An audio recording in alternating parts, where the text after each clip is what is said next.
الحمد لله رب العالمين والصلاة والسلام على سيد المرسلين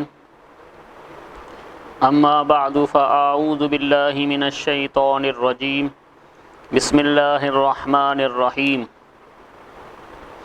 الذين يؤمنون بالغيب ويقيمون الصلاة ومما رزقناهم ينفقون صدق الله مولانا العظيم اللهم صل على سيدنا مولانا محمد وعلى آل سيدنا ومولانا محمد وبارک وسلم۔ ناظرین کرام السلام علیکم ورحمۃ اللہ وبرکاتہ۔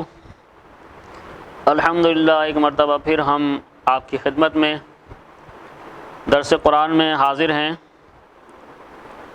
ہماری سورہ بقرہ کی آیت نمبر 3 کا درس جاری تھا، جس میں اللہ تبارک و تعالی نے ارشاد فرمایا الذین یؤمنون بالغیب ویقیمون الصلاۃ ومما رزقناہم ينفقون، یعنی اور وہ لوگ جو بغیر دیکھے ایمان لاتے ہیں اور نماز قائم کرتے ہیں اور ہمارے دیے ہوئے رزق میں سے کچھ ہماری راہ میں خرچ کرتے ہیں۔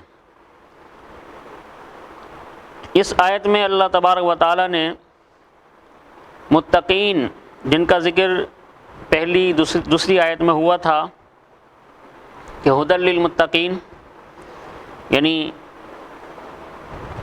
اس قرآن سے متقین ہدایت حاصل کرتے ہیں، ڈرنے والوں کے لیے ہدایت ہے۔ اب متقین کی صفات اللہ تبارک و تعالی نے یہاں بیان فرمائی۔ اس آیت میں 3 صفات کا ذکر ہوا۔ پہلی یہ کہ وہ جو بغیر دیکھے ایمان لاتے ہیں، دوسری صفت بیان ہوئی اور نماز قائم کرتے ہیں، اور تیسری صفت بیان ہوئی اور ہمارے دیے ہوئے رزق میں سے کچھ ہماری راہ میں خرچ کرتے ہیں۔ تو 2 صفات بغیر دیکھے ایمان لانے کے حوالے سے اور نماز قائم کرنے کے حوالے سے ہم پچھلے درس میں سن چکے ہیں۔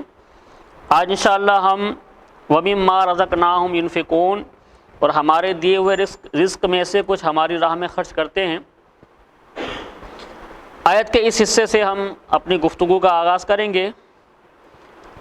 آیت کے اس حصے میں متقی لوگوں کا تیسرا وصف بیان کیا گیا ہے کہ وہ اللہ تعالیٰ کے دیے ہوئے رزق میں سے کچھ اللہ کی راہ میں خرچ کرتے ہیں، یا اس سے مراد تمام قسم کے صدقات ہیں۔ اب راہ خدا میں خرچ کرنے سے مراد کیا ہے؟ راہ خدا میں خرچ کرنے سے یا زکوٰۃ مراد ہے، جیسے کئی جگہوں پر نماز کے ساتھ ہی زکوٰۃ کا ذکر ہے، یا اس سے مراد تمام قسم کے صدقات ہیں، جیسے غریبوں، مسکینوں، یتیموں، طلباء، علماء، مساجد، مدارس وغیرہ کو دینا۔ نیز اولیاء کرام یا فوت شدگان کے ایصال ثواب کے لیے جو خرچ کیا جاتا ہے وہ بھی اس میں داخل ہے کہ وہ سب صدقات نافلہ ہیں۔ اس آیت میں فرمایا گیا کہ جو ہمارے دیے ہوئے میں سے کچھ ہماری راہ میں خرچ کرتے ہیں، اس سے معلوم ہوا کہ راہ خدا میں مال خرچ کرنے میں ایسا نہیں ہونا چاہیے کہ اتنا زیادہ مال خرچ کر دیا جائے کہ خرچ کرنے کے بعد آدمی پچھتائے، اور نہ ہی خرچ کرنے میں کنجوسی سے کام لیا جائے، بلکہ اس میں اعتدال ہونا چاہیے۔ اس چیز کی تعلیم دیتے ہوئے ایک اور مقام پر اللہ تبارک و تعالی ارشاد فرماتا ہے وَلَا تَجْعَلْ يَدَكَ مَغْلُولَةً إِلَىٰ عُنُقِكَ وَلَا تَبْسُطْهَا كُلَّ الْبَسْطِ فَتَقْعُدَ مَلُومًا مَحْسُورًا۔ سورہ بنی اسرائیل کی آیت نمبر 29 ہے۔ اللہ تبارک و تعالی ارشاد فرماتا ہے اور اپنا ہاتھ اپنی گردن سے بندھا ہوا نہ رکھو اور نہ پورا کھول دو کہ پھر ملامت میں، حسرت میں بیٹھے رہ جاؤ، یعنی نہ تو بالکل آدمی کنجوس ہو جائے اور نہ بہت زیادہ خرچ کر دے کہ بعد میں اسے شرمندگی اور پریشانی ہو۔ اور کامل ایمان والوں کا وصف بیان کرتے ہوئے ایک اور جگہ ارشاد فرمایا والذین اذا انفقوا لم یسرفوا ولم یقتروا وکان بین ذلک قواما، سورہ فرقان آیت نمبر 67۔ اور وہ لوگ کہ جب خرچ کرتے ہیں تو نہ حد سے بڑھتے ہیں اور نہ تنگی کرتے ہیں، اور ان دونوں کے درمیان اعتدال سے رہتے ہیں۔ تو معلوم ہوا کہ خرچ کرنے میں انسان میانہ روی اختیار کرے۔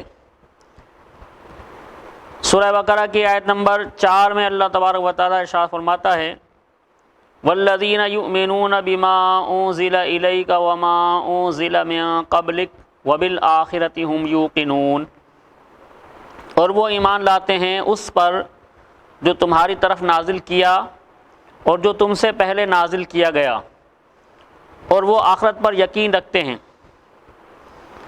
اس آیت میں اللہ تبارک و تعالیٰ نے متقین کی مزید صفات کو بیان فرمایا۔ پہلی صفت بیان ہوئی والذین یؤمنون بما انزل الیک، اور وہ ایمان لاتے ہیں اس پر جو تمہاری طرف نازل کیا۔ اس آیت میں اہل کتاب کے وہ مومنین مراد ہیں جو اپنی کتاب پر اور پچھلی تمام آسمانی کتابوں پر اور انبیاء علیہم السلام پر نازل ہونے والی وحیوں پر ایمان لائیں اور قرآن پاک پر بھی ایمان لائیں۔ اس آیت میں ما انزل الیک سے تمام قرآن پاک اور پوری شریعت مراد ہے۔ یاد رہے کہ جس طرح قرآن پاک پر ایمان لانا ہر مکلف پر فرض ہے، اسی طرح پہلی کتابوں پر ایمان لانا بھی ضروری ہے جو گزشتہ انبیاء کرام علیہ السلام پر نازل ہوئیں۔ البتہ ان کے جو احکام ہماری شریعت میں منسوخ ہو گئے ان پر عمل درست نہیں، مگر پھر بھی ایمان ضروری ہے۔ مثلا پچھلی کئی شریعتوں میں بیت المقدس قبلہ تھا، لہذا اس پر ایمان لانا تو ہمارے لیے ضروری ہے، مگر عمل یعنی نماز میں بیت المقدس کی طرف منہ کرنا جائز نہیں، یہ حکم منسوخ ہو چکا۔ نیز یہ بھی یاد رکھیں کہ قرآن کریم سے پہلے جو کچھ اللہ تعالیٰ نے انبیاء کرام علیہ السلام پر نازل فرمایا ان سب پر اجمالاً ایمان لانا ضروری ہے، یعنی یہ اعتقاد رکھا جائے کہ اللہ تعالیٰ نے گزشتہ انبیاء کرام علیہ السلام پر کتابیں نازل فرمائیں اور ان میں جو کچھ بیان فرمایا سب حق ہے۔